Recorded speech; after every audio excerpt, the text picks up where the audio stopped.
In terms of your situation, what was the team cooperative, or were they antagonistic, or was it collegial? Or I'm trying to get a sense. I mean, you gave some description, which I appreciate, because the rubber meets the road in those actual meetings. Right.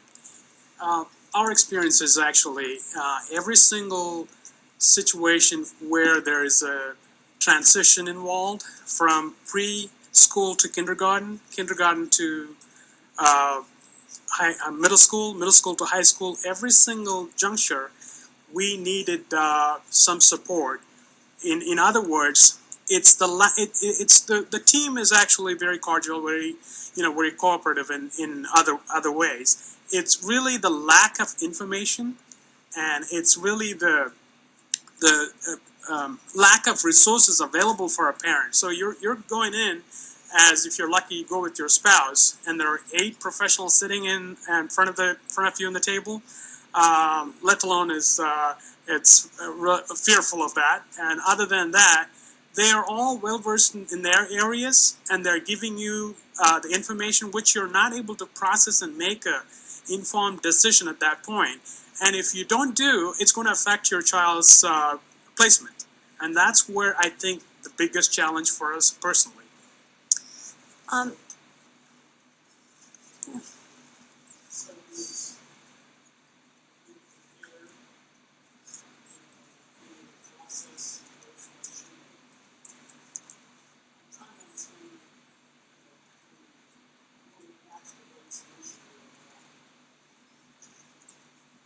Correct.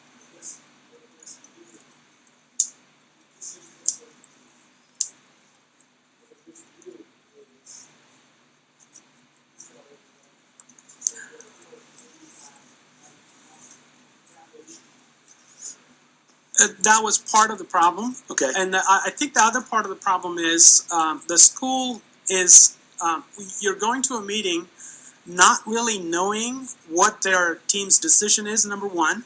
And if there is a decision to, let's say they're saying, we're assuming, when going to the meeting, I'm assuming my son is going to be in the neighborhood school in an inclusive setting where he currently is. So we're assuming he's going to continue in that direction. Right. So, but when we go to a meeting, we sometimes, well, in our case, it happens all the time. It happened that there's a decision made, and we don't know why that decision is made. And when we asked for the data behind it, they said, well, they either didn't have it or they thought they don't have to give that. Well, you have other options left, Mr. Cannon. That's the kind of answer we got. In other words, there's no data to say or why they're choosing the path they are choosing for our son, instead of giving us what we are asking for. Well, I thought we passed legislation a couple of years ago saying you had to receive the IEP or the annual review 5 days or 3 days ahead of the meeting. Right. Did that include the recommendations that they were going to offer at the meeting? No. The IEP, whatever you're going to get, we used to get the copy of the IEP in the meeting itself, which is definitely, really worse situation. But these days, after the bill, thanks for all your support. We were getting the 5 days before we get the copy of the IEP, but the IEP doesn't really say anything. The IEP is really a plan for what we are going to do for your child in the future, but doesn't really say the placement, or it doesn't say why that choice is made. It's really more about what are the services available for your son, what they're suggesting. So in other words, and I won't belabor this, so you get the IEP that recommends services, but not any change in placement? No, not that I'm aware of. So would it help if in that IEP that you received 5 days ahead, if it included any recommended change in services or placement? It would really benefit. Just the placement might not help. I'm not a legal person. I'm just an IT guy. So neither are we. Thank you. So for the placement may not be helpful, what it would be helpful would be, why is that decision made? The information behind it. Why are they suggesting that? That would be helpful, I think. Okay. Senator Stallings, I'm sorry, if I may, briefly. I will, I promise. The challenge with offering up a recommendation in advance that the schools would say, and I would have to agree, is then there is the feeling that they have made a decision before the meeting without the parent participation. And maybe it feels like a catch-22, but if they start recommending, then parents, and there is some evidence, parents, we had an audit in our school district that some parents believe that decisions are being made pre-IEP meetings. I personally feel that it's a consistency issue. I've had some teams that have been fabulous. They actually really were collaborative, and I don't want that to get lost, over the years. But we've had, IEP teams and meetings where they just are not collaborative. They've decided before, and that's it. And what we say doesn't make any difference. Okay, so again, what I did here was if a draft proposal that the parent had a chance to react to, I mean, it's a double-edged sword. You don't want people to be predisposed and make a finite, resolute decision. On the other hand, parents might like to know with a little pre-notice that there is some kind of significant change. Okay, Senator Stallings.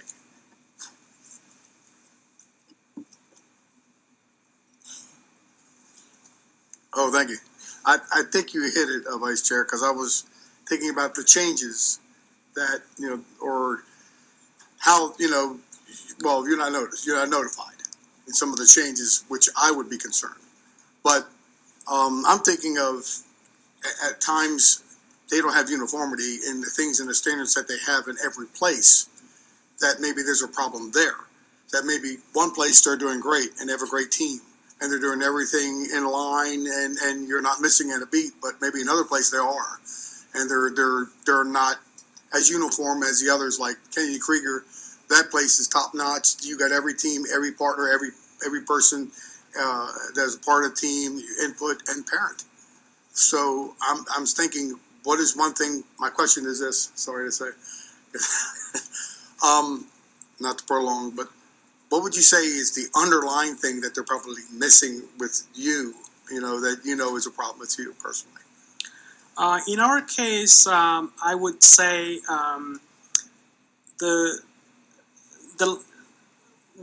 like you suggested, as a parent, we're walking in comparatively underprepared than the teachers on the other side of the table.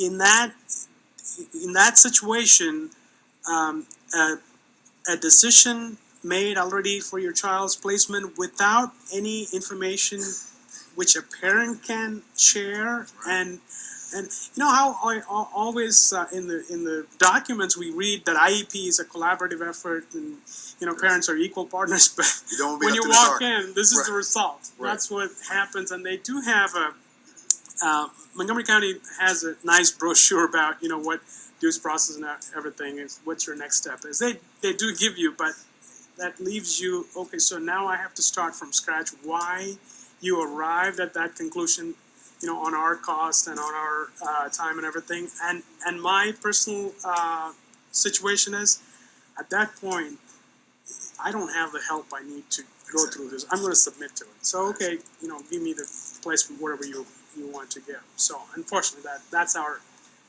scenario. Okay, thank you. What kind of information would you want in advance of the meeting? Because I understand they can't make a decision in advance of the meeting. It has to be made in collaboration while you're there or afterwards. So what would be helpful to have before you go into the meeting? You probably have more experience on the CA committee thing. So I think Because information that would be very helpful would be the data that they are relying upon to make whatever decision it is. And that's really the underlying factor that I think might be getting missed here, is sometimes they're making decisions without adequate data. If the burden of proof was shifted to the school, it would cause them to be a little bit more responsive and responsible to ensure that they had the data available to support whatever decision they're making, because they would know that should it go before an administrative law judge, that data would be required. And so I think that's the real big piece that we're missing. In some teams and teams that are effective, they are collecting the data appropriately. They're doing a good job. We're having a good relationship, and it's collaborative. I have multiple children. I have multiple experiences. In the teams where they don't have the appropriate data, and you come in and you say, hey, here's my doctor's recommendations, here's specialists, they disregard that information. You say, upon which data are you making your decision? And they say, well, we just believe this way, we feel this way, we have this opinion, and if you don't like it, here is your procedural safeguard handbook, go ahead and take us to court. So that is where I think shifting the burden of proof would just change the dynamics at the team meeting, where they would feel more responsible to ensure that the appropriate data was available prior to the decision being made, rather than waiting until to see whether the parent actually pursues any sort of legal action before they begin looking to try to find the reasons why they made the decision that they did. Just by a raise of the hand, how many of you feel decisions have been made before you got there? Okay. I don't think that's supposed to be. Well, I didn't. I really like schools. I mean, I get along with my team now. I don't know if you guys know that. I really like schools. I really love teachers. I was a teacher, and I really think this is a good process. But I think this is where we're having the sticking moments, and that animosity that's occurring that I wouldn't want to see as a teacher, and I certainly wouldn't want to feel towards my school.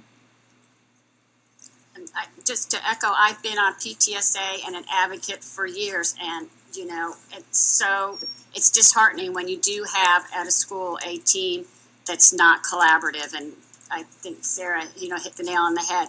It's about encouraging collaboration beforehand at the meeting. Sorry. Okay, very quickly, you were referring to the data needed. I'm assuming you mean data specific to your child, not global kind of, studies show whatever, or is it a combination? It could be both, because if we're talking about my specific child, say one of my children with autism, and we're looking at behaviors, I would want to know what are the specific behavioral data related to my child, but I would also want to know what are the research-based proof that the placement recommendations that you're recommending have been shown to be effective to address the types of behaviors that my students are having, or my child is having. And that's where, again, we run into these problems, because if you ask them, well, this program or these interventions that you're recommending, can you give me some sort of idea of demonstrating that they're effective? And that data is not provided. And oftentimes you're told, like, for example, I have a student with dysgraphia, a child with dysgraphia. Can you show me that the interventions you're doing, because my kid is in 7th grade now, we're heading into high school, and she can't write an appropriate paragraph. We've been doing this now for years and years and years. Can you show me the method that you're using is going to be effective so that she's ready for high school and ready to go to college? She wants to be in the science field. If you can't get through English 101, you can't go into science, right? You can't major. So they tell, well, we don't really have any studies to show you. Okay, well, where is the data? Well, maybe we need to be doing something different. So. Sure.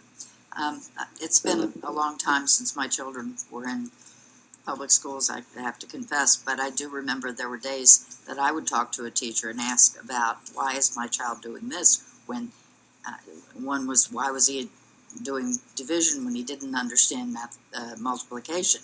And I used to teach math, so this goes along with others besides IEPs. A lot of times you just can't get the answers, but anyway, thank you for your testimony. Questions.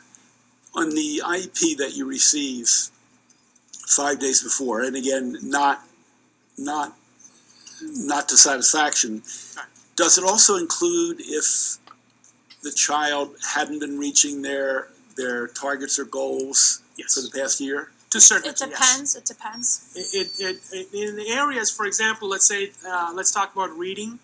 So if the page of the IEP talks about reading, Right. it does state what the current level is, whether he or she is making progress or lacking thereof it, and what the new goal is. So it does have that. Right. So then if they aren't making progress in certain areas, and that's been documented. That's, I the mean, is that- documentation is what is missing. I'm sorry? That documentation is what is missing.